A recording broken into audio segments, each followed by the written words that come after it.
May all that you stand for and that we stand for be preserved under the providence of God for the happiness of mankind. The trouble is caused by unthinking people who carelessly throw away ageless ideals as if they were old and outworn machinery.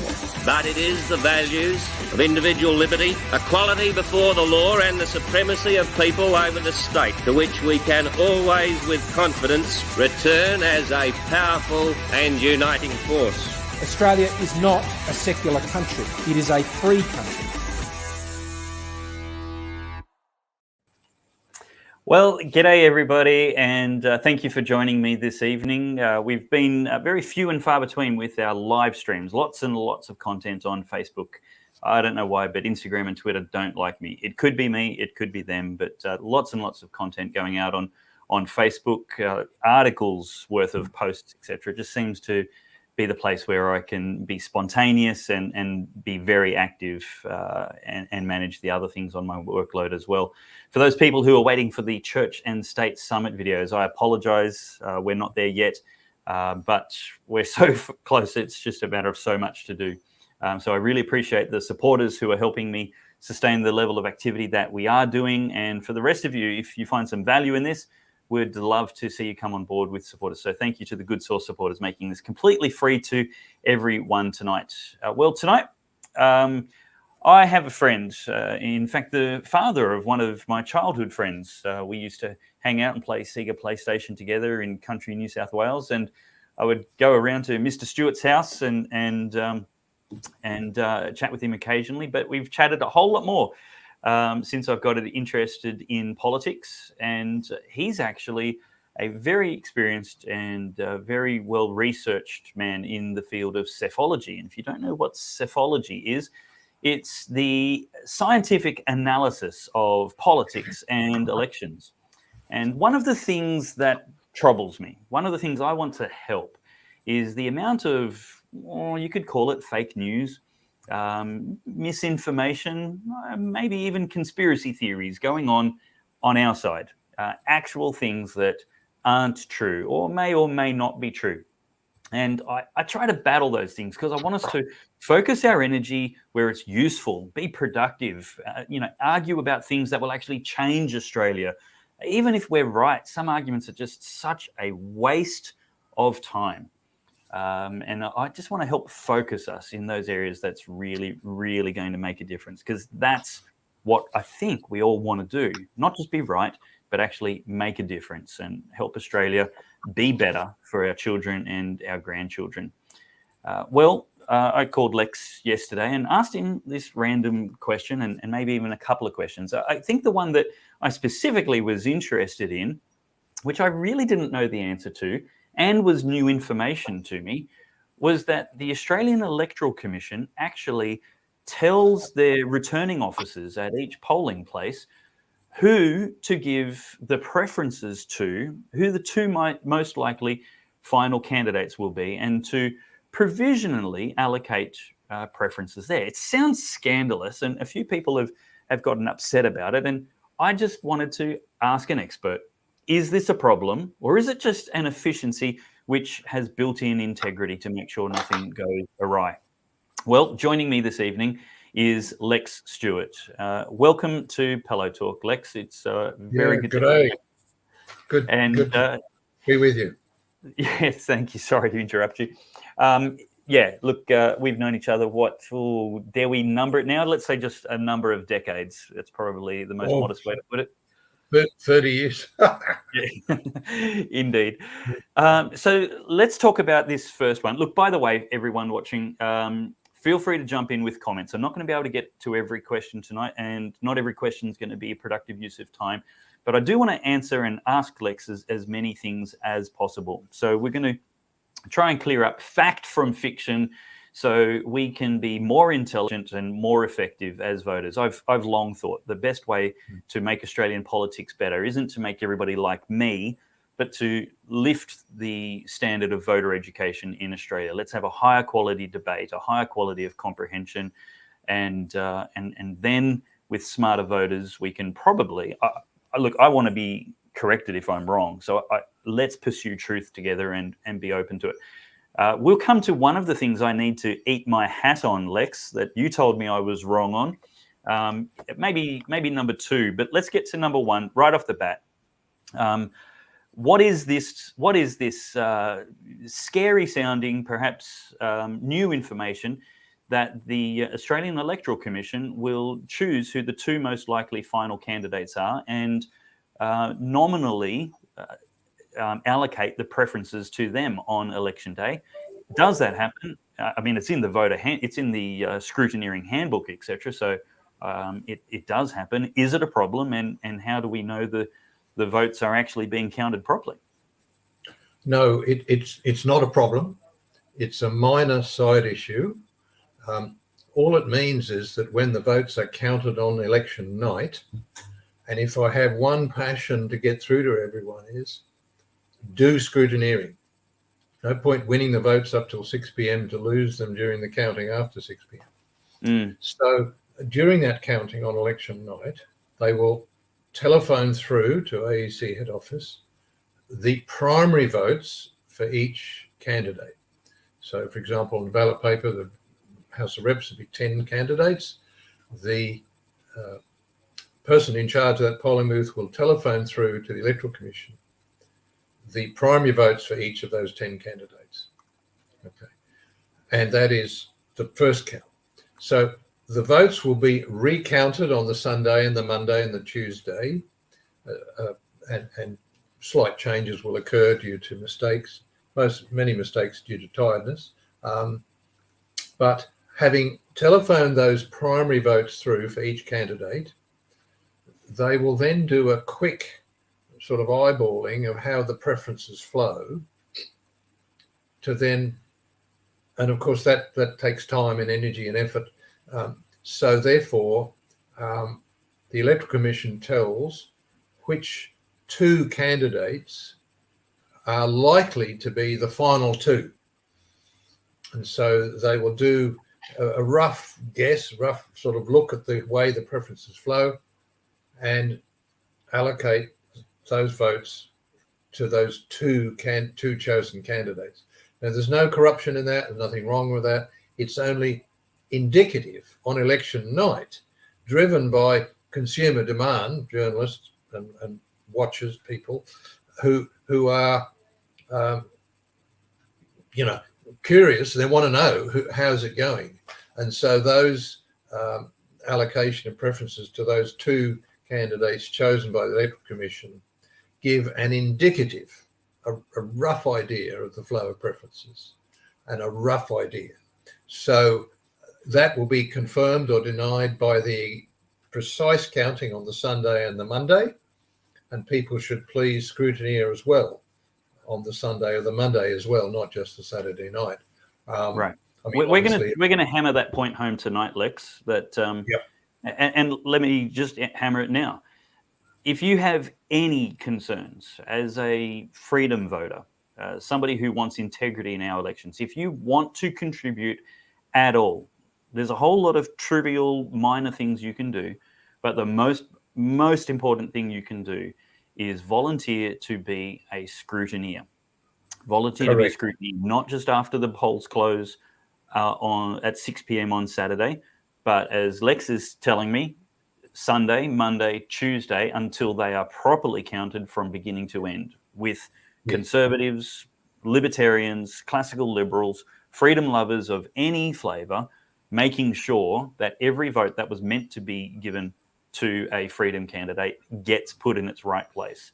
Correct. And get Lex, several scrutiny forms. That, if I can just stay on this point for a second, Lex, you've told me yesterday that Labor are really good at providing scrutineers and making sure that they get every vote they should get, and the other guys don't get any vote they shouldn't get. But the right wing, even the Liberal Party, just consistently fail to provide enough scrutineers, and without anybody cheating, that in itself tilts the outcome. Well, yes. Now, I've scrutineered at every federal and state election and few council ones since 1985, And, you know, I'm an engineer. I got the university medal. I'm very good at mathematics and statistics. And I have detected in my scrutineering a lot of problems, a lot of irregularities, some fraud, some mistakes are made due to tiredness. The Electoral Commission officials have opened the polling, you know, set up the polling booth well before 8 a.m. They've worked all day, close the polling 6 p.m, do the counting through to 7 p.m, 8 p.m, and they're tired. So I've more than once I have helped the polling booth officials fill in the forms. You know, you've transferred that number from that column wrongly and you've added that up wrongly, and, you know, column 37 over there, you've got to transfer it here. And they've been grateful for that help. Not very often, but a couple of times. So tiredness is a problem. But there is also sometimes a deliberate fudging, deliberate misallocation of votes. And I've caught that on quite a few occasions. And perhaps the most notable occasion was I scrutineered at the third largest polling booth in John Howard's electorate of Bennelong in the 2007 federal election. People perceive that that was a landslide to Kevin Rudd. No, it wasn't. So the margin, if 5,992 people had voted differently, the Howard government would have retained power and Kevin Rudd would not have been elected. Out of an electoral roll of 15 million, 5,992 votes would have. So your vote is important. Do not say, oh, it's hopeless, I'm not going to bother. Every vote counts. It's a privilege. Exercise your vote. So just quickly, this yarn, I scrutineered at that polling booth and I found, because I knew what I was looking for due to my long experience, that they handed out 3,600 Senate votes, ballot papers. They handed out 3,600 House of Reps ballot papers. And at the end of the night, when they counted, there was only 3,400 House of Reps ballot papers. 200 House of Reps ballot papers had vanished from that polling booth during the day. Now, the guy in charge of the polling booth had retired from working for the Teachers Federation, so I think you can guess the kind of political thinking he had. I can't prove there were votes. Beg pardon? A Labor sycophant? Well, yes, yeah. But he was the Electoral Commission employee in charge of that polling booth. And 200 ballot, I proved it beyond reasonable doubt. Put the information in statutory declaration, put it into the Electoral Commission. They couldn't care. They weren't interested. They wouldn't investigate. But I swore on oath, statutory declaration, 200 House of Reps ballot papers vanished from that polling booth during the day. Now, I can't prove they were for John Howard, but if they were, and if that same thing happened at a couple of other polling booths, I mean, how many, 50, 60 polling booths per electorate? If that same thing happened at a couple of other polling booths, then John Howard did not lose his seat. So that is a clear case of an irregularity, a mistake, a fudge, a fraud, the vanishing of ballot papers. Of course, it famously happened in the West Australian Senate election and triggering another Senate election costing $23 million. And of course, the police came in, investigated. I don't know how 1,590 ballot papers vanished, tilting the outcome from the right-wing party to the Green and triggering it was scrutineers directed by me that detected the problem and raised. Lex, if I can interrupt you, we've just got this comment here from Rusty, and he says, "Hi guys, in regards to the preferential votes being passed on to the party of choice, this is the notional allocation on Saturday night. It's disheartening," he says, "to think that your vote actually counts in the first place when it just gets handballed." So, Lex, how do we make sure that how do we know that those votes are going to be counted properly again? So how accurate is it? How often is it inaccurate when they do that kind of efficient prediction on where the preferences will flow, and how is it corrected on Sunday, Monday, Tuesday, which you're encouraging us to turn up to scrutiny for? Well, firstly, we're talking House of Reps. We need to be careful. Different things in the Senate, House of Reps. So House of Reps, we have a compulsory preferential system for you to lodge a formal vote, you must number every square. Mm-hmm. And in that list of numbers, 1, 2, 3, 4, 5, 6, 7, 8, 9, 10 or whatever, at some stage, Labor will be ahead of Liberal National or Labor will be behind Liberal National. So that is the key thing that in most seats will determine who forms government. But the benefit of you voting for a minor party or an independent is it is a protest, and it shakes up the major parties that, gosh, if 10, 15% of people voted for that candidate in that electorate because he was campaigning on family issues or tax reform or dams or water, whatever. Oh, we'd better do something to palliate those voters so that it doesn't grow, so that in the next election on those same issues in that same electorate. So lodging a protest vote numbering 1 to a minor party or an independent who has a particular profile and issue does terrify the major parties and can influence them to change their policies for the next election to try and nip in the bud that issue.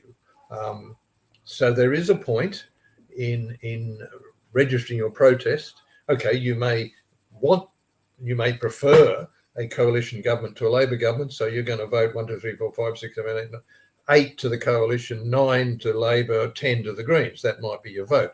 And in the practicality, that's favouring the coalition above the Labor Party. That may be your heart. But by voting through these other parties, you're sending a protest message. And of course, if the party gets above 4%, they get funding. And the less primary votes that Labor and Liberal and National and Greens get, then if the less primary votes they get, then they don't get I think it's $5 a vote. I just can't remember. So again, that's a protest. Oops. So there is a point in your voting, and there is a point in your protest voting. And in that, on the House of Reps ballot paper, 1 to a minor party with a particular profile policy issue, and then you follow through, and you either put Labor before coalition or Labor after a Liberal National in that numbering scheme. So that's what I recommend. Vote formal. At the last federal election, it was $2.75 per vote. Yeah, of course. So it's in the Senate, it's $2.75 in the reps. So $5.50 per vote. It's quite a lot of money. It's millions and millions of dollars, and that's why it is. Yeah. Yep. And much better that goes to struggling freedom parties. And of course, it is a disgrace that both sides of politics have ganged up, that a minor party or an independent can only get that $2.75 a vote if they get above 4% of the vote.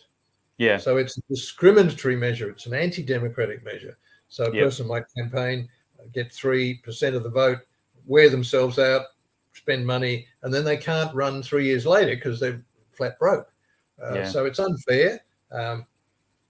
It's unfair. Of course, they've rigged the system. I can't remember what year it was. It would have been not quite 10 years ago, but the LNP in Queensland, it must have been, I can't remember when it was. It could have been either before or, at any rate, they were trying to raise the bar to 10% in Queensland to get election funding.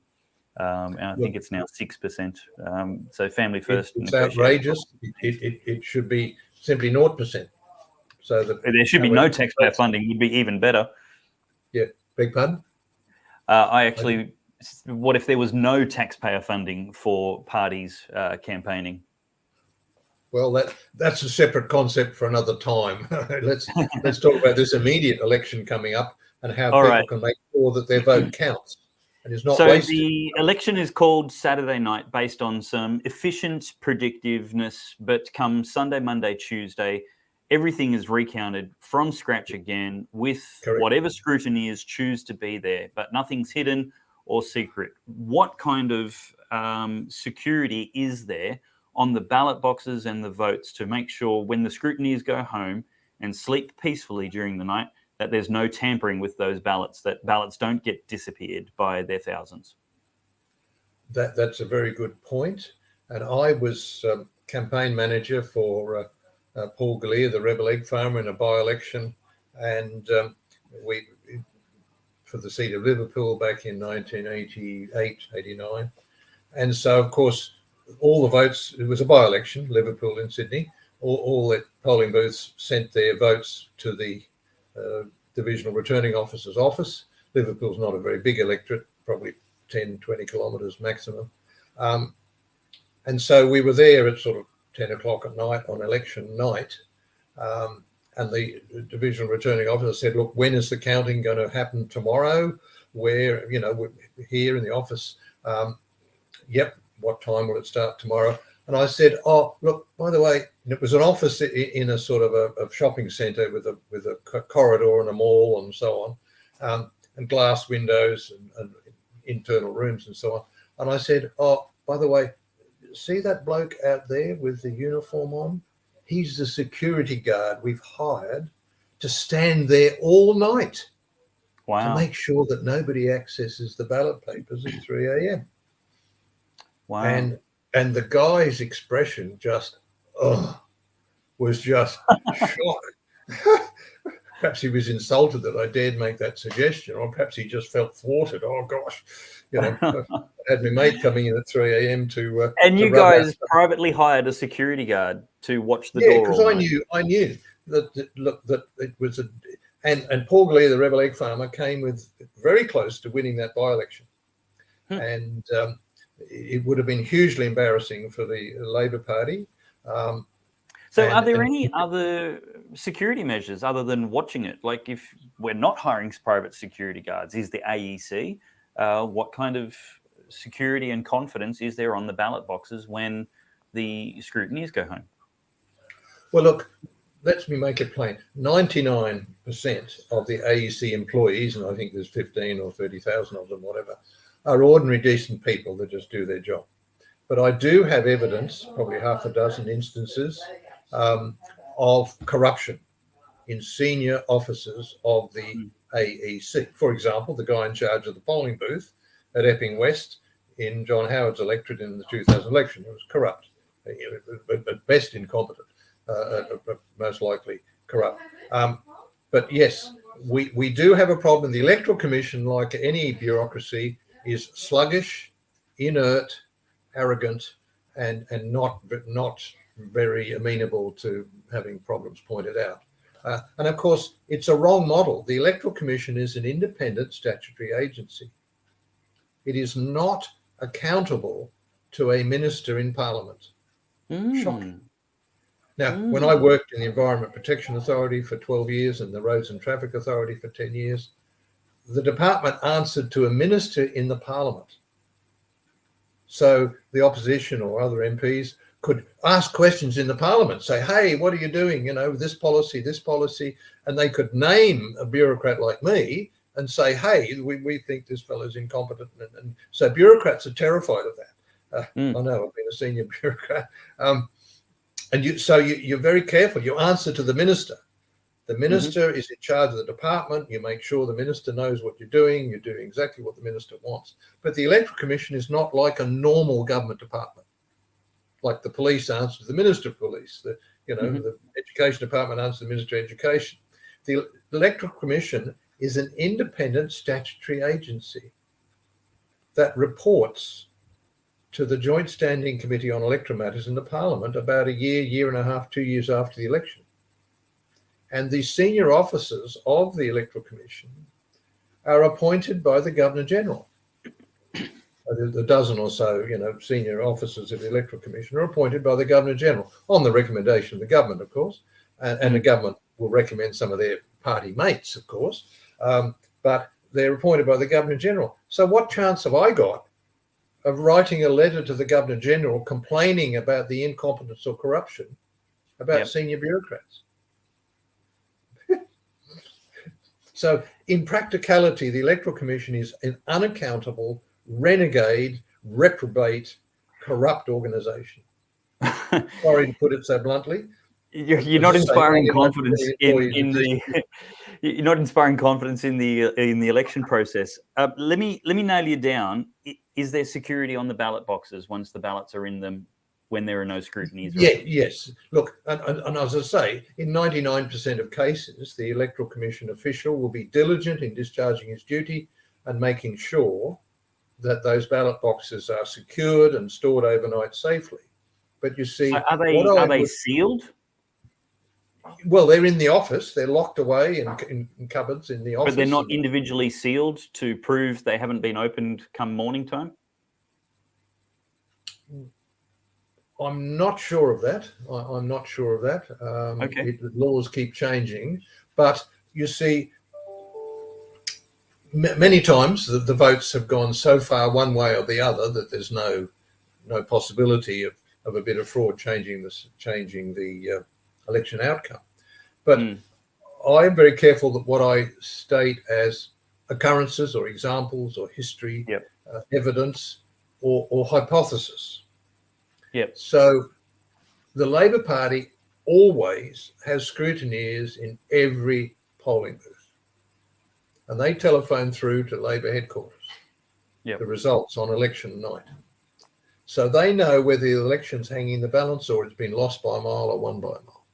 Right. And if it's hanging in the balance, I hypothesize what sort of incentive is there for the Labor Party to get a suitcase of $2 or $3 million and visit the Electoral Commission officer at 2 or 3 a.m. and open the suitcase and say, look, can we visit and change a few ballot papers at 4 a.m.? I mean, that's hypothesis, but the incentive is huge. Government means that you not only control the Treasury benches, you control expenditure contracts, but you put your mates in as ambassadors and chairmen of boards of agencies and committees, and you nudge wink, you put your mates everywhere. Let's move on to one of the questions about integrity and the ways we can do it. I'll just see if I can find it. Here we go. Do we have the chat feature on this Zoom down the side? Can people sort of send like an SMS chat? Only, yes. So people are commenting, and I've just put one on the screen now. I just get to, I choose. Yeah, I see the question. Does it make any difference using pencils or pens? Yes. I recommend this is the one, guys, where I have to say I was wrong. I said, don't make a big deal out of this. Take a pen if you want, but don't pretend like you're actually saving the election. Lex, tell everybody how I was wrong. Well, of course, from 1900 through till about 1960, before biros were invented, pens were messy. The old quill pen and ink pot that I had at school in the 1950s and early 60s. And yes, pencils were right up till about 1960, 1970. But now we have biros. It's much better to use your pen because then your vote cannot be altered. If it's in pencil, then it could be erased. Now, I was guest speaker at a meeting back in about 2000, 2001, and it was down near Camden, Campbelltown, and one of the persons in the audience, I'd spoken on vote fraud, confessed. It was a woman with long fingernails that she had had a piece of lead from a lead pencil under her fingernail, and that she had, and I don't know which party she did it for, but she admitted that with her finger, as she's counting the votes with this piece of lead under her fingernail, she could convert a 1 into a 4 and render a vote informal.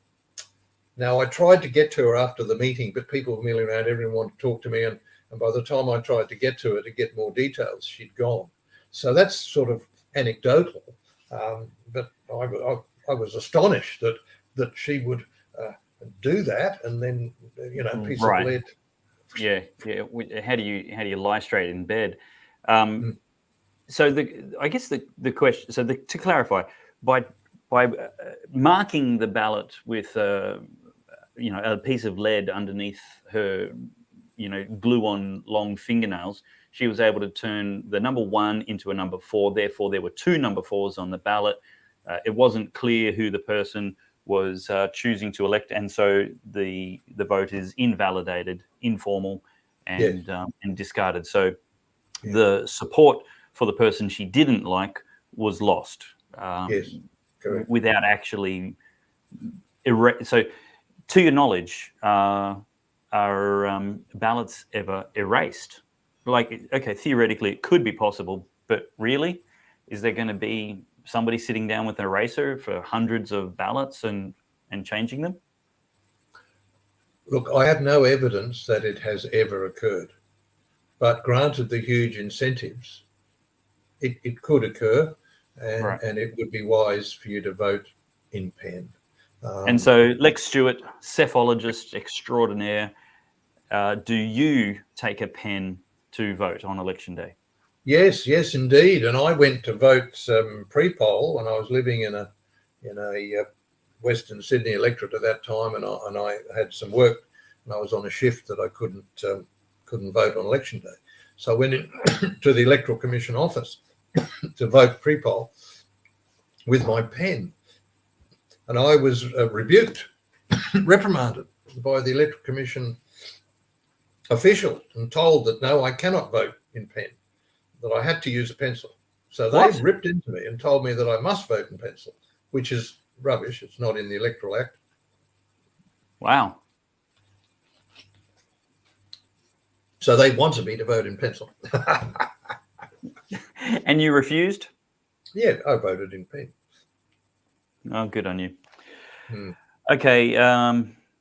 I don't know if you're inclined to try and build our confidence in the election, Lex, but Kev asks, how can there be an honest election when they are all so corrupted, including the Governor-General, the whole bloody lot of them? Yeah, look, it's easy to be distressed about the situation, but well, I won't get into the issue of the Governor-General. I mean, we have a constitution, we have a system, but it's very important to vote. And there's a limit to what the fraud and corruption can do. You know, if the overwhelming majority of people vote in a particular way and you have scrutineers and you observe it, it's then. And of course, we mustn't have electronic voting and electronic voting machines. That is absurd. Now, of course, you were probably at school with one of my sons who's a computer expert. I mean, he has been employed by some of Australia's biggest companies to hack into their own company. And he worked with several big banks, big companies. So I mean, I think the first one was, he did this for about 10 years, and he was paid absurd sums of money. So he was employed by Telstra to hack into Telstra and to probe, and he was called a white-hatted hacker from the old-fashioned black and white movies of the 1950s with the cowboy and Indians, where the good guy wore a white hat and the bad guy wore a black hat. So they're called white-hatted hackers. So that was his job. His job, employed by Telstra and then other big companies, including banks, was to hack into Telstra, explore, find, probe, you know, and he did. So nothing is secure on a computer. Nothing is secure on a computer. Right. And so what you're saying is our voting isn't on a computer, and so we can have a fair degree more confidence in the Australian voting system than America?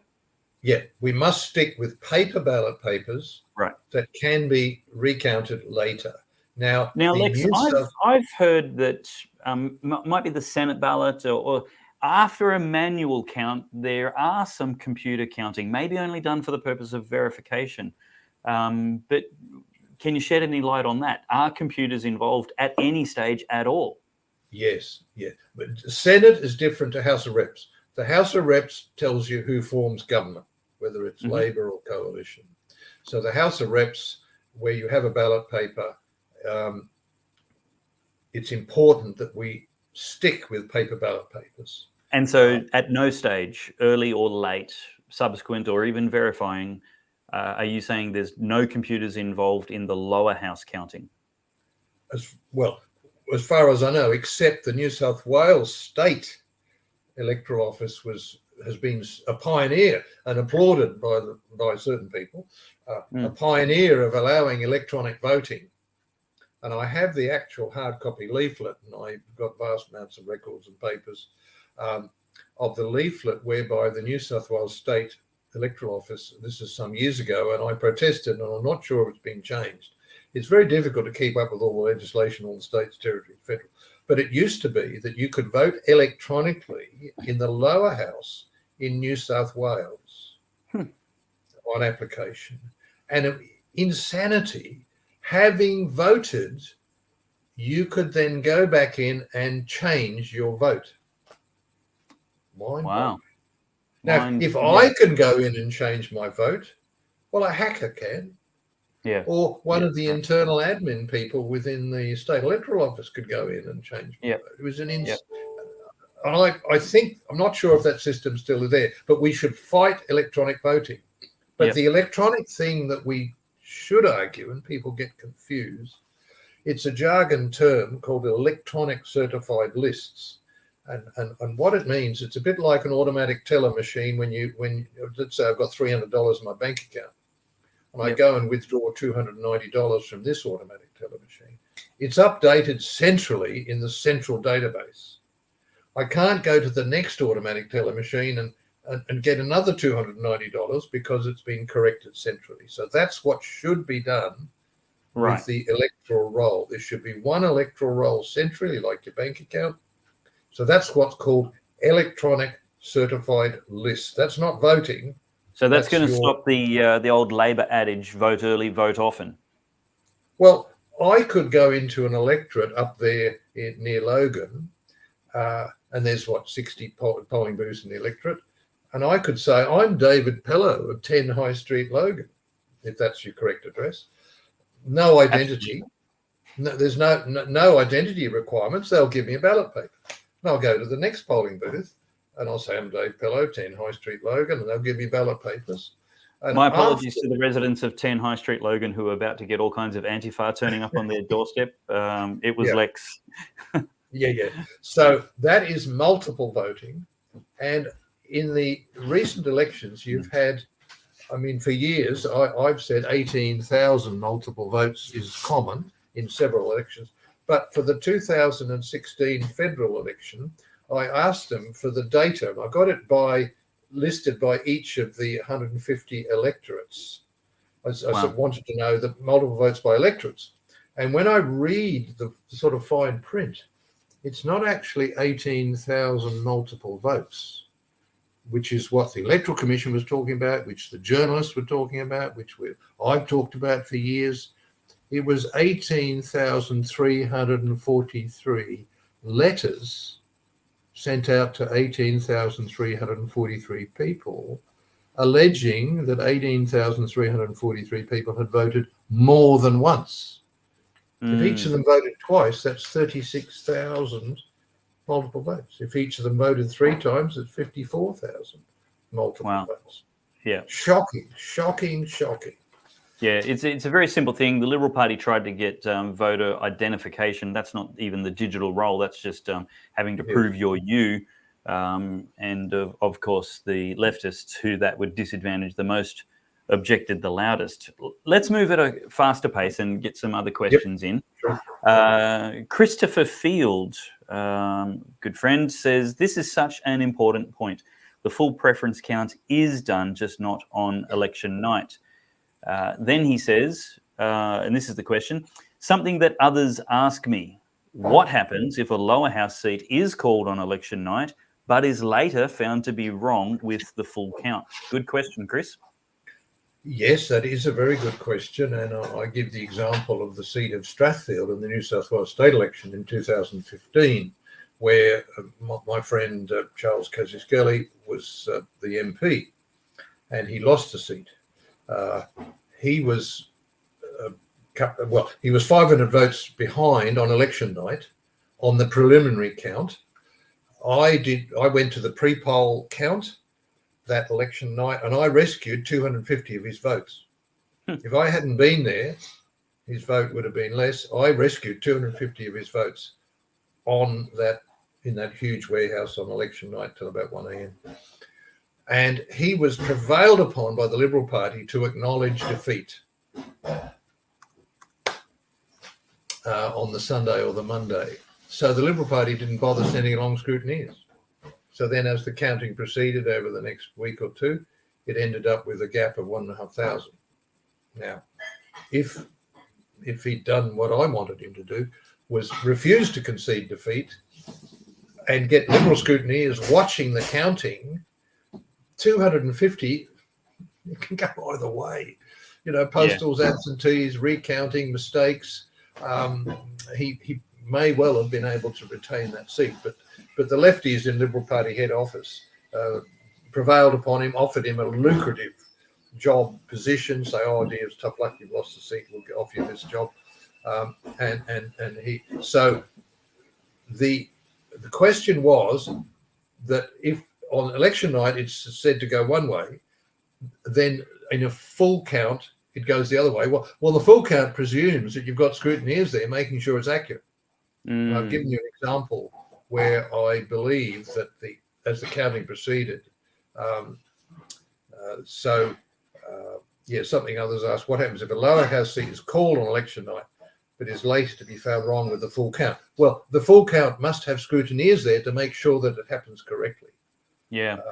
So, guys, let's re-emphasize that point. The best way you can be an agent for integrity in this election and make sure it's not rigged or stolen or manipulated by people who can't lie straight in bed is turn up for the scrutineering. We need not just an army of volunteers handing out how to vote cards and putting up signs and helping the best candidate in your electorate, but we actually need armies of volunteers on Sunday and Monday and Tuesday when the count continues and is verified in full. The person to talk to about that is your candidate. And if your candidate doesn't know, they probably don't, this is probably their first election, make them ask the head office, or you call the head office yourself and say, I want to be part of your team helping make sure that the election is full of integrity. And I want to be a scrutineer for you, not just Saturday night, but until the whole thing is fully counted properly, Monday, Tuesday, the whole lot. If you can do that, please. You can download the scrutineer form from the www.aec.gov.au. You can download and print the scrutineer form, print several, 3, 4, 5, 6, and you go to a candidate, any candidate, and get the candidate to sign it so that you can do scrutineering. That's vitally important. Excellent. And the number one thing about scrutineering, people say, "Oh, I don't know what to do, what I'm looking for." Well, just shut your mouth. Stand there with your clipboard, looking all sort of, and have a look, and you ask questions, and but the one thing you mustn't do is say, "Oh, geez, I don't know what I'm doing. This is the first time I've ever done scrutineering." Just don't say that, because the Electoral Commission people and the Labor Party scrutineers don't know that you're a novice. So you just watch, look, and say, okay, when will you count the informals again? What's that pile of votes? Can you just check that? And, oh, righto, tell me what you're going to do, when, and, you just ask a few polite questions and you watch. The very fact that you're there watching will deter, will prevent some vote frauds, because they think, oh, geez, I better not flick these votes in the wrong pile if I get caught, So just your presence will deter some corruption, some irregularities. And of course, you learn. Every time I do scrutiny, I learn another thing about a loophole or a procedure or a weakness. Or, you learn, you watch and you learn and you ask questions. It's fun. I enjoy it. Yeah, good. Tim says, agreement, yep, we must back our candidates all the way. Yeah. Guys, this really is a team sport. Don't let your candidates do all the work. They can't possibly. They need you not just to put the majors last. They actually need you to get off your bum. We're going to need people to pick up the signs on Sunday morning and drive around the electorate and do that. There's so much work to be done. It needs an army of volunteers. Lex, how many people do you think, it may be a range, a percentage, how many people do you think turn up on election day not knowing how they're going to vote and being influenced and persuaded by one or more of the how to vote cards that they're handed out as they run the gauntlet to cast their ballot? Look, it's about 10%, perhaps 20%. Wow. I began my political adventures helping Fred Nile back in 1987, 88. And I ran the election campaign that got Fred's first wife, Elan, elected. And there, of course, minor party struggling for numbers. But the rough rule of thumb there was, if you had a polling booth where you had workers handing out Fred Nile leaflets, you get roughly double the vote compared to a polling booth where there was nobody handing out leaflets. Now, I ceased with Fred Nile and his party in about 1990. I mean, I'm still friendly with him, but I mean, in terms of my political involvement. And then I spent a number of years in the Liberal Party till I was expelled by the lefties about 10 years ago on a totally trumped up charge. But that's an example. So the indications are about 10, 15, perhaps 20% of people haven't made up their minds or don't know how to vote. And if you give them how to vote, it helps. It'll reduce the informal votes and it'll guide them. And also you're promoting where you don't promote, and people are not aware. So that's it's very important. Handing out leaflets at polling booths. Pre-poll, unfortunately, is gaining more and more votes, and I think it's a disgrace that it's not administered properly. The Electoral Commission is, should insist that you prove why you want a pre-poll vote. You just walk in and say, I want a pre-poll vote. What's the downside? I like the convenience. Why shouldn't I vote early? No, but the legislation specifies you've got to vote on the Saturday unless you have the reason. And it specifies the reasons in the legislation. And there was 1 year I did have a genuine reason. I was rostered on a factory shift, a 12-hour shift on election day, and I couldn't, so I had a genuine reason. But the Electoral Commission doesn't challenge people when they go into pre-poll. So vast numbers of people vote pre-poll, really. And that's a pity because what's the point of having policy launches and announcements if you've got a two-week pre-poll period and somebody's voted, and then a week later there's some grand policy announcement that could have changed their vote.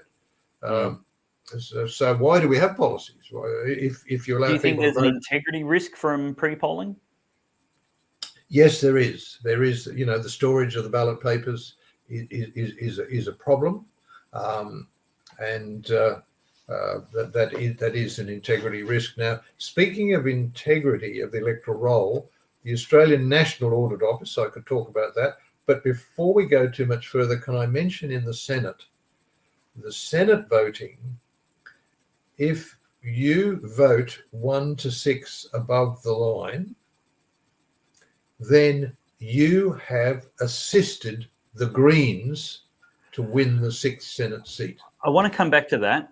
That's a very big topic, and I just want to cap off the integrity issues before we move on to some of the strategies and how the system works.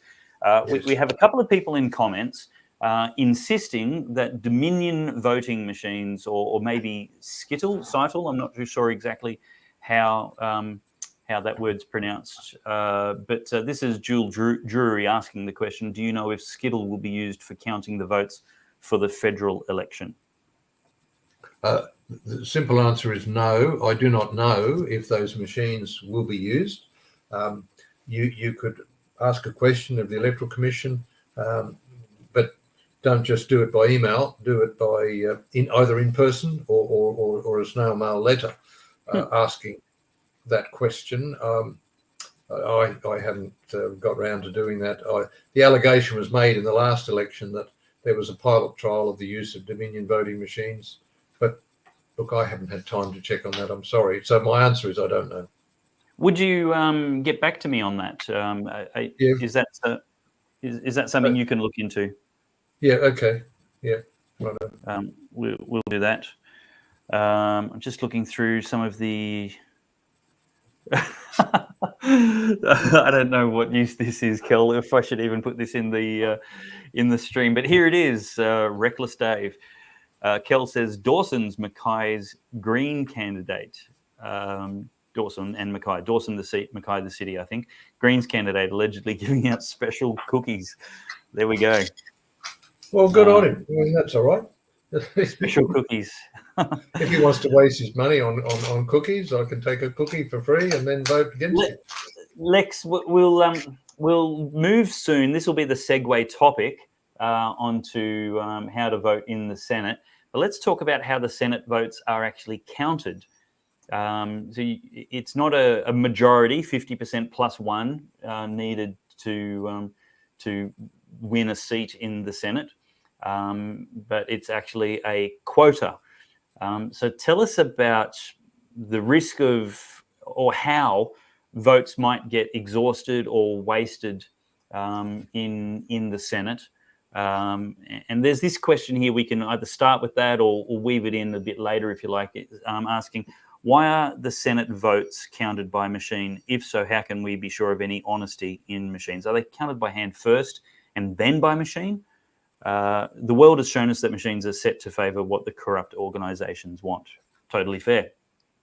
Yeah, or if the machines aren't set, they can be hacked into Right. and tinkered with. So the Senate votes being counted, the new Senate voting method that was rammed through the Parliament in early 2016 by Prime Minister Malcolm Turnbull, the new Senate voting method. It was a voting method designed by the Greens and advocated by the Greens and advocated by nobody else until Prime Minister Turnbull picked up on the idea. Now, it used to be the case that a senator to get elected needed a full quota. Now, the quota for the election of 6 senators is 1/7, which is 14.3%. And we used to have what's called group voting tickets, which was the interpretation of what a 1 above the line would mean. 1 above the line is interpreted in all this complete numbering under the line. So the new Senate voting method allows for a senator to be elected on less than a full quota. So in practicality, of course, the major parties get a bit above 28% of the vote, so they get 2 and a bit quotas. So if they get 35% of the vote, it's 2.5 quotas. So bingo, they get two senators elected, and then you're chasing the flow on of votes. Now, under the old system, when you had a group voting ticket and a 1 above the line, I think it was 97% of people would vote above the line with a 1. Let me just slow you down there. I just want to consolidate what you just said. So the quota, what's the percentage again? 1/7 equals what as a percent? 14.3%. 14.3%. So the reason for this is because every state is not electing a senator, which would be the winner with 50% plus 1, but because the whole state all at once is electing 6 senators to represent the whole state. Yeah. And so obviously 50% won't work. You actually need you need basically 6 people who get at least 1/7 of the vote, which is 14.3%. Yes. And so 29% of the vote would give you 2 senators, which is what the Labor and Liberal Party nearly always do in every state. The coalition will get 2 senators, and Labor will get 2 senators, and then the final 2 spots at every election are the ones where the real contest happens. So that's why there's a quota. So the quota is quite fair and logical. Of course, for a double dissolution, when you've got 12 senators, the quota is 1/13, but they're fairly rare. Usually it's 6 senators elected, and usually, of course, you've had 2 coalition, 3 Labor, or 2 Labor, 3 coalition, and it's the 6th seat is up for grabs. It used to be through the 1970s and 80s, 90s by the Democrats, or increasingly the Greens, and sometimes by Pauline Hanson One Nation or someone else. But it's usually 5 Senate seats, because both major parties will get roughly 35% of the vote. That's roughly 2.5 quotas. So depending how the votes go, one of the major parties will get 3 senators and the other 2, or vice versa. And it's the 6 Senate seats that's up for grabs. And because the Greens advocated and designed this method, that the final Senate seat does not need a full quota. And if you vote 1 to 6 above the line, your vote can exhaust. You might vote for 6 parties that don't get anybody elected. So your vote's thrown in the bin. Right. So the Greens get about 9-10% of the vote, which is about 2/3 of a quota. So when you've elected 3 Labor to coalition or 3 coalition to Labor, 5, and you're now counting all the preferences amongst all the parties and the flow-ons, the Greens are sitting there with 2/3 of a quota. And so you numbered 1 to 6. The 7, 8, 9, 10, 11, 12 that you did not write does not flow on to build up a rival to overtake the Greens, and your vote exhausts. So the Greens just sit there on 2/3 of a quota, and bingo, they get the seat. And they did in the 2019 election. In the 6 states, the 6th Senate seat went to the Greens, and those 6 Green senators are halfway through their 6-year term. 2016 federal election, it was a double dissolution, and there was only 3 Greens elected, and you had a whole lot of other people like Darren Hinch and I can't remember, but the quota was 1/13, which is 7%, whatever. And you did get quite a few minor parties elected. But this is a full Senate election. The quota is 14%, but the new Senate method means that final senator doesn't need to get a full quota, and the Greens can just sit there on their 2/3 of a quota, and there's insufficient flow on of preferences to build up a rival to overtake the Greens. So that final partial, not full quota, is it then whoever gets the most, the biggest partial quota? Whoever gets the most. And so you might have the Greens sitting on 2/3 of a quota, and Clive Palmer's party might win 1/3 of the quota, and Pauline Hanson One Nation might win 1/3 of the quota, and somebody else. But if the votes don't flow on, then they're not going to be built up to overtake the Greens. Now, So what if we vote for someone who is definitely going to get elected? Let's say one of the just for hypothetical sake, what if we were going to vote for one of the major parties? Does our ballot stop with them? Let's say that the person who gets elected gets 1.1 of a quota. So a quota is used up putting them into Parliament, and those votes then get transferred with what's called a transfer value. Diminished, they'd be transferred with 10% because you've used up most of the votes to elect the senator.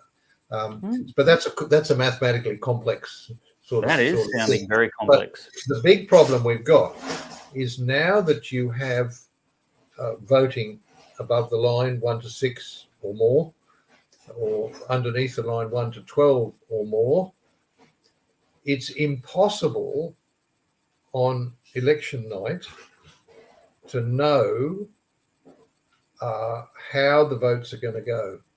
We used to know, and I've done the mathematical modelling, when 97% of people put a 1 above the line, then you could look at the group voting tickets and distribute the votes, and you'd work out, and it almost always happened that the votes below the line didn't alter the pattern from above the line. So I've done that mathematical modelling. But we can't now. We're reliant on each one of those ballot papers being either entered manually or optical character recognition.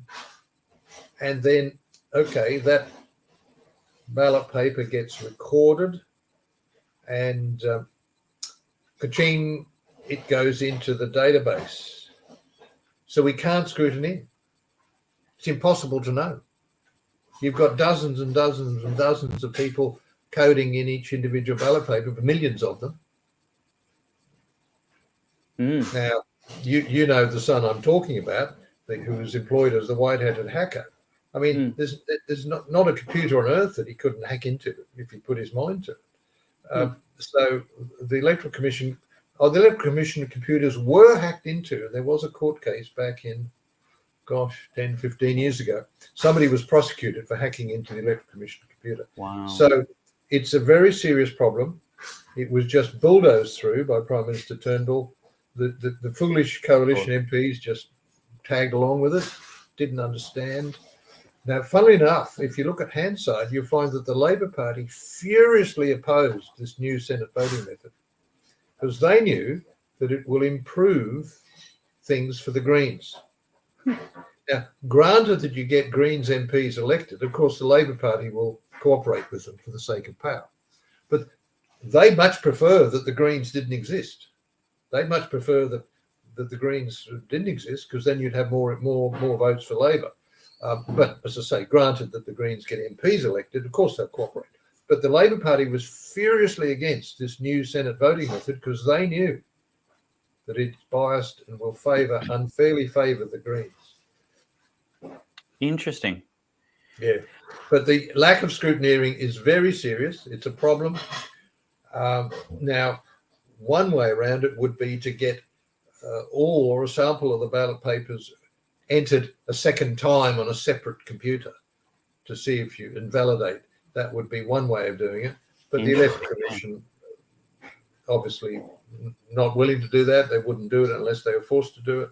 And, people have got this naive thing that, oh, yeah, we've got a good democracy, we've got a good electoral system, Electoral Commission is honest, and not so. I like to have a lot of confidence in our democracy and electoral system, Lex, and you're shaking my faith and turning me into a cynic. Mm-hmm. Well, if enough of us scream and howl, we might get some changes. But look, I mean, vote fraud is a big problem. But many times, look, the lower house seat is a safe Labor or a safe coalition seat, and no amount of vote fraud is going to make any difference. Right. And so, of course, they don't waste votes. And of course, particularly the Labor Party will transfer people out of a safe Labor electorate into a marginal electorate. Yeah. Now, you may remember the Canning by-election when Andrew Hastie got elected. It was very early on in Tony Abbott's prime ministership. So it's about 2013, 2014. And it was a by-election. It was being hailed as a test of Tony Abbott's prime ministership. Would the by-election go?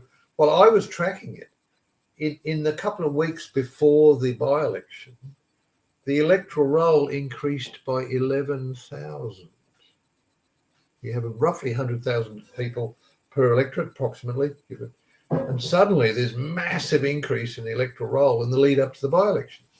Yeah.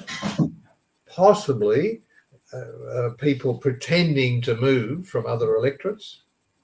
I don't know. The Electoral Commission would know. I mean, they'd see it. They'd have to process all these applications. So it was the second highest increase in an electorate since Federation.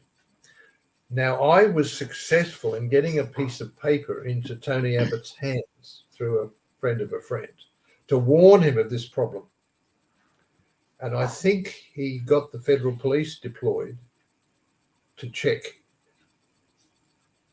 And so suddenly, when the actual by-election occurred, the voter turnout was the second lowest ever. What? You have 11,000 people suddenly coming onto the electoral roll, and yet suddenly, come the election, very few people voted. Why is that? I suspect the explanation would be that word got around through the Electoral Commission, through the federal police, that the federal police were active, and therefore all the people that had padded their names falsely onto the electoral roll to pretend to move from somewhere else into the electorate didn't vote. So you got a record low voter turnout. So I watch the electoral roll, electoral numbers. Now, there was a story on ABC news a couple of days ago of a huge increase in the number of people on the electoral roll in the electorate of Kennedy, where Bob Catter is. And I've been unable to substantiate that. The Electoral Commission electoral roll of 31st of March shows virtually no change, for the last year or two. So the ABC News item, I haven't been able to track it down. I was told by somebody who said, hey, there's this record huge increase in the electoral roll for the electorate of Kennedy. I haven't been able to verify that. But if it did occur, it would be very suspicious, because, of course, the Electoral Commission will have to publish the electoral roll when the election was announced, and then the rolls close that couple of weeks ago. So that would be a different roll as the 31st of March. It would be a date in April. And if, in fact, the electoral roll was massively increased by many, many thousands of voters, that is very suspicious. And so I've been in touch with Bob Catter's office to tell him to get the electoral rolls and compare them. And is that dead people, residents of the local cemetery address, enrolling? No, it's likely to be people pretending to transfer to live in the electorate. Okay. See, I can go online and move from this address to that address. Right. Okay. And then after the election, I just go back online and move back from an address in the Kennedy electorate. Interesting. Okay, so that's how that works. What about dead people? How often are they voting in modern elections? Very not happening, because the data matching is pretty good. The Electoral Commission does data match and there's much more electronic data being exchanged. So dead people are culled out of the electoral roll quite well by the Electoral Commission. But let me tell you a scandal. I wrote a letter to the Minister, Matthias Cormann, in charge of the Bureau of Statistics and the Electoral Commission for the same-sex marriage referendum. And I believe that referendum was massively frauded. And I wrote a list of 30 questions to the Bureau of Statistics and to the Minister, asking about their audit processes. How did they, have scrutineering and audit and the computer security and so on. And initially they promised me a response. I wrote the letter in September, October, and into several letters with questions, a total of 30 questions. So when do you think I got the response to 22 questions? I'm guessing maybe a year later. Christmas Eve. Okay. And the response was disgraceful. The response showed, in answer to my probing questions, 22 questions, I didn't answer 8, showed that they did not have adequate audit scrutineering procedures in place. So I can claim that the same-sex marriage referendum was massively frauded, and they cannot deny it by saying, no, we had audit processes and we did this check and we did this check and we had this procedure. They can't say that because they're deficient. Now, unfortunately, I didn't jump up and down and broadcast that at the time, because my youngest son had cancer and died, and so I was caught up with other things. But so I lost the opportunity. But it would have been difficult with the information coming to me Christmas Eve. Everyone goes to sleep in January, and now I'm in February saying, the same-sex marriage referendum was frauded. Oh, they say, it's stale news. It happened in November. To buzz off. We're not interested in that story. Yeah. What if? Sorry, I missed out the punchline. The scandal was that the Bureau of Statistics got the electoral roll from the Electoral Commission and posted a ballot paper to everybody on the electoral roll, about 15 million people. They got 248,000 envelopes back, not known at this address, return to sender. Okay, the electoral roll was deficient to the extent of 248,000 people not known at this address. So what did you think the Bureau of Statistics did with those 248,000 names and addresses? Do you think they told the Electoral Commission, please cull these off the electoral roll? No. You would have hoped so. No, they didn't. I asked them, I inquired, and that was one of my questions. And, Wow. and they didn't. They simply forgot, didn't bother. And then it was an election, 12 months later. And so those 248,000 names and addresses on the roll, perhaps that information was conveyed to people who could then vote. Yeah. It was a disgrace. The Bureau of Statistics didn't tell the Electoral Commission, and they're both under the same minister, Matthias Cormann. I wrote to the minister, but of course he probably never got the letter. His left-wing advisors got it and just brushed it aside. Lex, if we number 1 to 12 beneath the line and we number all the Freedom candidates, isn't there a good chance that they are going to accumulate sufficiently to build up more than 10% and outnumber the Greens in this election? Look, So Topher makes the point here. Topher says, what the Greens designed to be to their advantage is now being turned against them. With the Liberal Democrats, One Nation, UAP and others all working together, I think we're going to find that the Greens come to regret their little trick. Yes, look, strictly speaking, and I've got to try and make things simple, that the new voting method favours not the Greens by name, but favours a medium party. Now, major party gets way above 2 quotas. A minor party gets 0.1, 0.2, 0.3 of a quota. And a medium party gets within striking distance, 2/3, 3/4 of a quota. And in practicality, in many, many cases, almost always, the only medium party has been the Greens. But there is hope in this election that, no wonder there's so many Green senators. 6 are halfway through their 6-year term, and there were 3 elected 6 years ago that are up for re-election. But so strictly speaking, the method does not favour the Greens. Mathematically, it favours a medium party, and usually the only medium party is the Greens. Yeah. Now, if Pauline Hanson One Nation and if United Australia Party and even the Lib Dems, if they can get enough votes so that they become a medium party, then the mathematics will favour them. So it, as I say, strictly speaking, it doesn't mention the Greens by name. It just says it means that a medium party, and usually the Greens are the only medium party. So Topher also says that he disagrees with the point that there might be insufficient flow of preferences to build up a rival. I agree with this. That's could quite well be the case.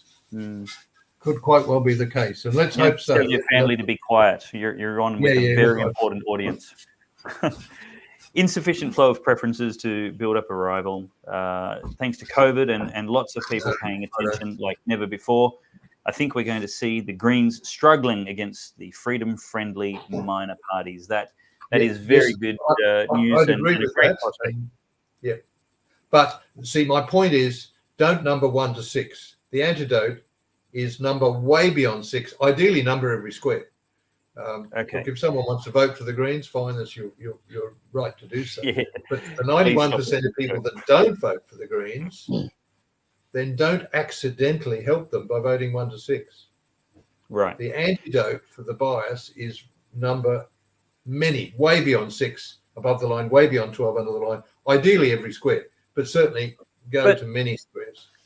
But I can hear people asking, and I've heard them ask already, what if there aren't 7 good parties that I want to vote for? What if I end up having to give a major party that I hold my nose in the presence of? What if they have to end up getting one of those numbers because there's just not enough good alternatives to number so much further? Well, you've then got to think, do I want a major party senator instead of a Green senator? and I would think so. The major parties do have a bit more cohesion, a bit more discipline. The Greens want to ban horse racing. They want to ban prayers at the opening of Parliament. The Greens want to ban, they're just lunatics. It's not cosy, environmental friendly, save the koalas or wombats. The Greens I know some of the Greens personally, face to face, from having worked with them 20 years ago. So, many of the Greens are communists. I know. I know some of them face to face. So the Greens. So yeah, you've then got to say, well, geez, the lesser of two evils. Right. So unfortunately, that's what a preferential system is about. This is the candidate I want, but boy, if I can't get this one, well, I don't want that one, and therefore I'll put somebody else ahead of them. So yeah, it's a compromise. Yeah, Chris Hewitt rightly identifies them as watermelons. They might be green on the outside, but it's only superficial. To the core, they are red. Communists. Some of them, as I say, I know some of them face to face, having worked with them 20 years ago, 22 years ago, and some of them are communists. But I think the way I put... Sorry. I think the way I put the unpleasantness of having to number every box is that don't think of it as a list of endorsements. It's not called endorsements, it's called preferences. So we're essentially held captive, and we've got a list of injuries that our torturers want to inflict on us. And from complete evisceration and disembowelment all the way up to a flick on the ear, we've got a range of various severity tortures that we get to choose. And do you want somebody else choosing for you? Flick on the wrist, punch on the shoulder, clip around the ear. You get to choose which you want to prefer. And so clearly, forget about endorsing them. Maybe number them backwards from the worst possible case scenario, the Greens, and then go back up to those that are the least insufferable. And of course, the issue then is above the line or below the line. Below the line, you can choose an individual candidate. For example, in Tasmania, Senator Eric Abetz, who is a born-again Christian, he's in the unwinnable number 3 position on the Tasmanian ticket because the left wing of the Liberal Party has put him there. Now, you can overcome that. If you want to vote for Senator Abetz, you could put a 1 under the line opposite Senator Abetz, or vote for some other party and put a 2 opposite Senator Abetz. You can focus in and help him to get there. The party has put him in the unwinnable number 3 position. So if you put a 1 above the line, or a 2 or a 3, it'll drift down. It'll elect the number 1, number 2, and there'll be nothing left over for Senator Abetz. And similarly in Queensland, Senator Amanda Stoker, a born-again Christian, has been given the number 3 position on the Queensland ticket. So the more intelligent vote is, and of course is urged by Martin Isles of Australian Christian Lobby, is to research your candidates and under the line number the candidates. You might number this candidate and this party and that candidate and that party, because you know the candidate, you know their quality, to compensate. So voting below the line requires a bit more hard work, a bit more research, a bit more effort. But that's what I'll be doing, and I think I thoroughly encourage people, don't be lazy. Laziness will end up with Greens. Number as many boxes as you possibly can. Topher endorses this. He says Tasmania is one place where voting below the line might make a lot of sense. I'd love to see Eric get in. And he says that as a rival to him in the Tasmanian Senate. Yeah. So people could put 1 opposite Christopher Field and 2 opposite Abetz, and then go on. So that's a valid vote. Number many squares.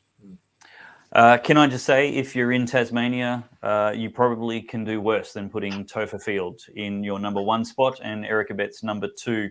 There may be some other freedom fighters that deserve to be in that top 12 there, but make sure you number as many boxes as you can, whatever state you're in the Senate ballot, beneath the line. I tell you, in Queensland, I know the Senate priorities there. The person they've put in number 1 is the worst on the whole ticket. Do not follow the LNP voting numbers above the line. Go beneath the line. Yes. Absolutely go beneath the line. That clown should probably be down with the Greens. There's no chance we can end his career, but don't reward him.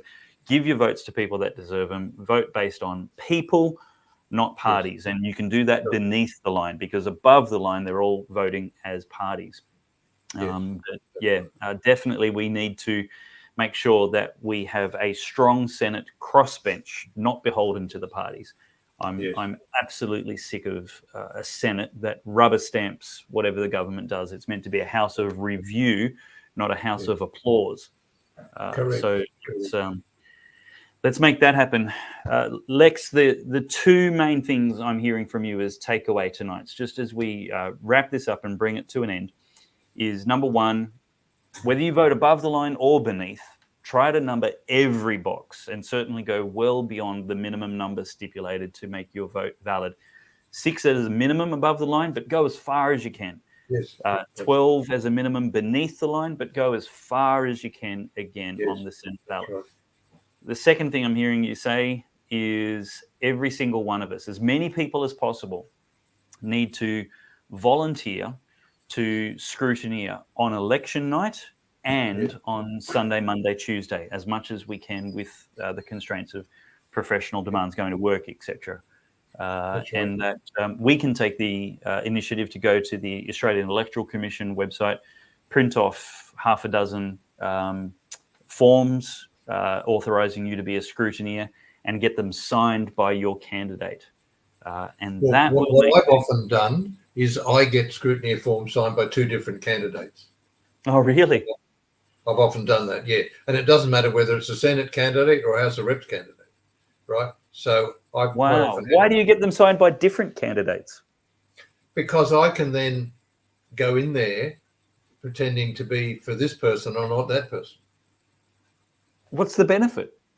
Well, for example, in the July 2016 election, my friend Louise Marcus MP, who was born again Christian, we were at the same church together 30, 40 years ago. Before I came to Parkes, we were in church together. She was up for re-election. And unfortunately, she listened to the Liberal Party and didn't listen to my warnings about vote frauds. But I helped in her campaign. But I had scrutineer forms and how to vote leaflets from the Katter Party, who was running an upper house candidate, as well as Louise. So the big polling booth I went to, there was umpteen Liberal Party people handing out Liberal Party votes. So I didn't need to. So I handed out Katter Party Senate out of votes. So therefore I'm not a threat to the Greens, Get Up, and Labor, and I chatted them up. And I was able to find out about vote frauds and some of the tricks they're up to, because I'm not a threat. I'm not a Liberal. If I've been handing out Liberal how to vote, they'd say, oh, bugger this, we're not talking to you. But I'm just a harmless, irrelevant, handing out Katter Party how to vote leaflets. And so I was able to chat them up and find out all sorts of interesting. And I discovered a new form of vote fraud that I'd never seen before in that election.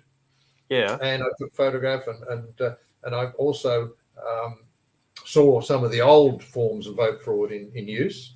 And I overheard a conversation between the mayor of the local council and one of the workers. And he said to the mayor as he came in, he said, oh, I voted already and I'm going in again. What? And I overheard him because I'm harmless. See, I'm not a Liberal. I was just an irrelevant Katter Party person. So it's prudent. It's a sophisticated. The brazenness of that treachery. That's just galling. So we get plenty of how to vote, plenty of scrutineer forms, several. So that because you might hand one in on the Saturday night, one on the Sunday, one on the Monday, and it's just got to be signed by a candidate in that election. Yeah. Well, number one, vote as many boxes as you can above or beneath the line. Beneath the line, you're voting for people. Above the line, you're voting for parties. Number two, become a scrutineer and scrutineer as much as possible. And Chris Hewitt adds a number 3 for us, Lex. Use a pen. Use a pen. Yeah, and I enjoy the scrutineering, and I'm courteous and friendly with the Labor Party and the Green scrutineers and the Electoral Commission of staff. You know, you maintain a a courtesy and a cordial relationship, but you're there to watch and make sure that there's no tricks. So and between elections, we need to scream and howl and try and get a better voting system. Well, some extra advice here, just as we wrap up. Josephine Tiplady, sorry if I pronounce that wrong. If I try enough ways, I'll get it right eventually.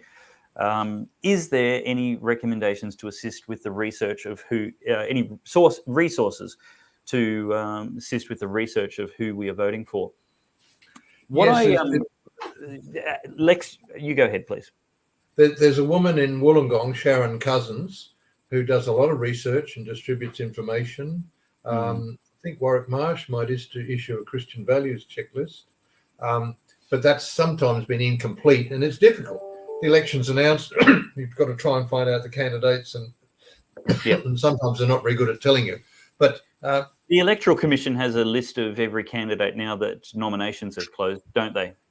Correct. It's on www.aec.gov.au. You can go and look at the ballot papers, see the names of the candidates. Yep. And of course, you quite often have the business, the Chamber of Commerce, and various councils in your electorate. Look, that's actually really, really helpful. I've done that in my electorate. I've gone to 2 or 3 different forums to listen to the candidates in my electorate and suss them out. And of course, I'll hover and talk to them.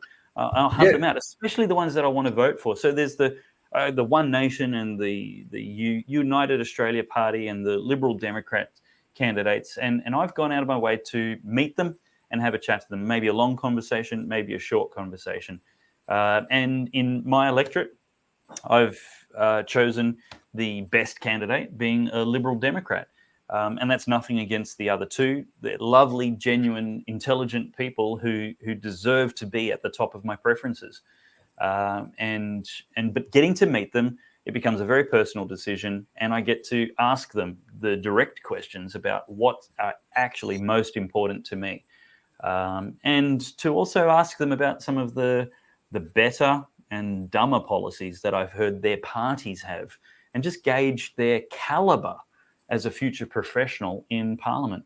Are they suited for this job? And again, their parties are great, but I just want to rank them on a local level. So that's one thing. Look, if I just finish this point, invite them around, see if they're free, have a barbecue, invite your friends around and help them discover and learn about your candidate as well. You might say to the candidate, just pop in for half an hour. We're going to be there for 2 hours having sausages. It's a really, really great way to get to know your candidate and to help other people get to know them as well. Because once you've decided who the best person is, one of the best things you can do is introduce your friends to them. Because once they've been eye to eye, they're probably going to get their vote. Lex, what were you just going to chip in with then? Where the Chamber of Commerce and various councils and organisations run a forum where you get all 8 or 9 candidates along as speakers, to make a speech and then to answer questions. And if there's one locally here, which there will be, I'll say to the Greens candidate, excuse me, is it true that the Greens party wants to ban horse racing?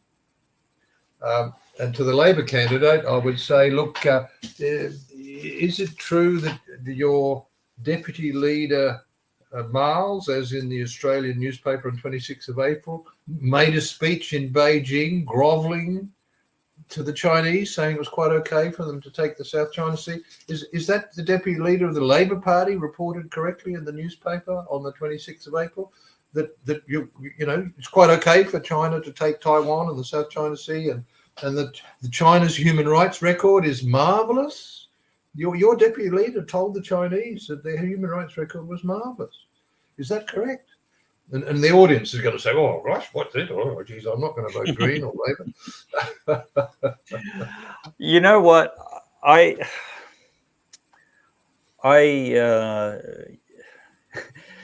I'm helping my candidate. I'm not spouting about it on this platform because it's just local and this is a national show. But when I go along to the forums, I just feel too mischievous and conspicuous to ask loaded questions of the bad guys or Dorothy Dix's to the good guys. Well, look, you've got to be I just careful. sit back and I just watch. I actually tee off at the audience sometimes when they want to debate the guy. Like, let him answer the question. Yeah. Look, we do, but we do have a pretty good democracy. Thank God for what we have, the freedoms we have, and let's use it. Speak up. Letters to the editor between elections are a valuable tool of democracy. Yeah. People, unfortunately, focus it all in a few weeks before the election. But look, Jesus called us to be salt and light, to speak up, to have a go, to mention things, to ask questions. And if not your Christian duty, it's certainly your patriotic duty to care about your neighbours and the rest of the nation. I have always, and I've urged everyone to, and I've moved around a lot, I've always gone to see face to face my local MP. Good. And of course, I want to tell them 37 things and belt them around the head, but being practical, there's only 2, 3, 4 issues you can talk to them about, and you can't call maybe 2 names. You've got to be courteous. But I've influenced a lot of MPs,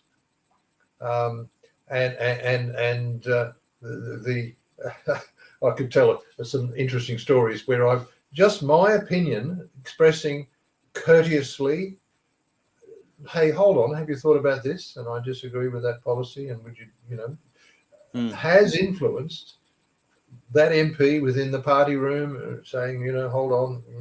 And I've had quite a bit of influence, and I've got some pretty spectacular examples of where just being courteous to your local MP, to go and eyeball them. They're busy, they're frantically busy, so you can't talk long, but build up that relationship. And if we don't write letters to them and go and see them, well, all the lefties will. Yeah, and that's exactly right. To the extent that we don't participate in this democracy, this election, volunteering, scrutineering, pre-polling, then we're just leaving a vacuum for people with lesser standards, with tyranny and authoritarianism to fill the space where we should be and influence for their preferred outcomes and their vision of society, which is terrible. Exactly. Lex, thank you so much. Any final word before we say goodbye to you? Well, just have a go and keep smiling, otherwise, and praying, otherwise we end up crying. Right, yeah. But thank God, Parliament's still open in prayer. The Greens want to ban prayers at the opening Parliament, and that's a thing I've always said to Labor and Liberal MPs. Yep. Keep prayers. Now, sure, shenanigans go on, but at least there's the honouring of God with prayers at the opening of Parliament. And we've got to preserve that. The Greens want to ban it and stop it. So, we've got to make the system work for us. The preamble to our constitution, of course, acknowledges that the people of Queensland, New South Wales, Victoria, South Australia, and Tasmania, humbly relying on the blessing of Almighty God, agreed to form the Commonwealth of states. And that's the critical part. That's why prayer is so important. And that's actually, I think, the silver bullet to achieving freedom, liberty, justice, morality in this nation is when the voters humbly rely on Almighty God. And it's that humility that we're going to pursue truth. We're going to pursue God's mind, God's will, God's ways on every policy and legislation. Because until the voters do that, then the politicians will think that they are God, that they are the highest authority in the land. But what we want is politicians and a parliament that is humble and doesn't think that they're the highest authority in the universe. And there's no way that's going to happen until they reflect the voters. So that's actually super, super important. Keep prayer in Parliament, leave the Constitution alone, and let's get that renewal. With my local MPs, and I've moved a lot, so I've had a lot of local MPs, as appropriate, I tell them usually that I'm praying for them to do a good job. I even had my local MP with a Labor MP who knew I was a Christian, and my wife and I went to see this Labour MP, who's now a senator, by the way. She was at Lower House. She asked me to pray for her. Awesome. Labour Party MP asked Edwina and me to pray. It does for her. happen, and that's actually part of why I say don't be partisan. Don't ever be partisan. Yeah. Always have an open mind and find the best candidate. You may be surprised what party they're in. They are human beings, and we can pray because the pressures are enormous. But thank God we're here. Yep. Thank you very much, Lex, for your time. And Sure. we will look forward to, I guess, your further research, if you can give us some insights onto Dominion voting machines and Skittle and whatever else might be threats there. Appreciate that. Thank you, David. God bless you. You too. Well, that was Lex Stewart, psephologist extraordinaire. That's a voting analyst, scientific analyst, voting in elections and balloting analyst. Guys, thank you very much for watching. Make sure you share this. Appreciate all your comments and feedback. And of course, big thank you to the Good Source supporters and the Pellowe Talk supporters who are just putting their hand in their pocket a little bit each month to help keep this work up. Lots has been happening behind the scenes. There's lots more coming. There's an election series podcast. We'll be talking to a lot of high-profile politicians, some commentators, and we're going to be basically doing a review of the right-wing options. We're going to be looking at the parties, comparing their policies. They're going to be talking about themselves. Believe it or not, they're actually reluctant to bag out the other people. We don't want to bag them out. What we're actually just trying to do is honestly reflect and critically analyze the strengths and weaknesses of the different parties, because there are some better policy platforms and there are some policy platforms out there which are half about freedom and half about making government bigger. And I don't know how the two can mix in one party, but we're going to get into that and do some things. So that's halfway through production at the moment. I'm releasing some clips as we go, but that'll be a podcast series coming up. And looking forward to, I guess, engaging with you further. Finally, guys, I can't say this enough. Put the majors last is a slogan, and it's not helpful. Yes, we're going to achieve a good result, this outcome, if we just do that. But we also risk losing some good people who are in major parties. Now, here's the reason why that's not helpful. Is partisan thinking got us into this mess. Partisan thinking isn't the solution. Now, if you vote on people and you chase freedom people with good policies and high caliber, you're going to achieve nearly the same result and you mostly vote for freedom parties anyway, because there's not that many good people in the major parties. But here's the thing. If we start giving our loyalty to another party instead of the coalition, then that party will also be authorized and comforted to take us for granted in following elections. The message we need to send to the major parties and to the minor parties is that you will never, ever, ever be able to take us for granted, because you're on notice. You're a tradesman, you're an employee, you're a servant. And if you stuff up, I'm going to get somebody better. Guaranteed. And I promise you, I'm not always going to put the majors last. If they put up a better candidate than you, if you stop being as a good a candidate as you are right now, I'm going to fire you as quickly as I hired you, because slogans aren't actually good ways to intellectually vote. If you want to be lazy, you're going to end up with the Greens. Don't rely on slogans. Do the research, do the hard work, find out who the best candidates are in your Senate and in your electorate, and rank them according to importance.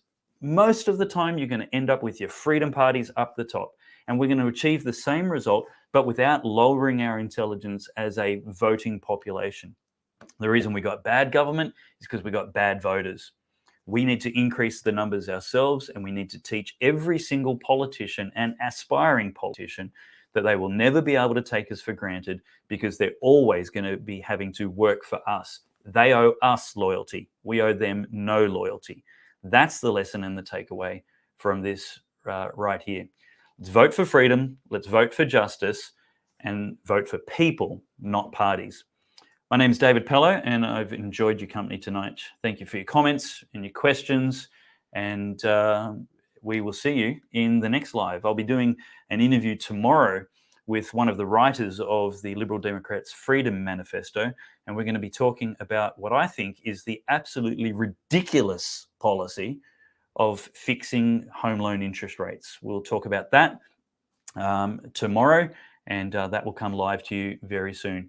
If you'd like to become a supporter and make heaps more of these, join like-minded people at goodsource.news/support. That's goodsource.news/support. I'm just trying to find that URL to put it on the screen. There we go. Fight fake news, support production of the Good Source shows like this. goodsource.news/support. A little amount each month or week is a very big help. I'm trying to work with casual employees and make them full-time so that we can increase the production value. This is something I've been doing full-time for 6 years, not a fly-by-nighter or Johnny come lately. This is what I do for a living, and I look forward to serving you that way with the best information we can. I'll talk to you later. Good night.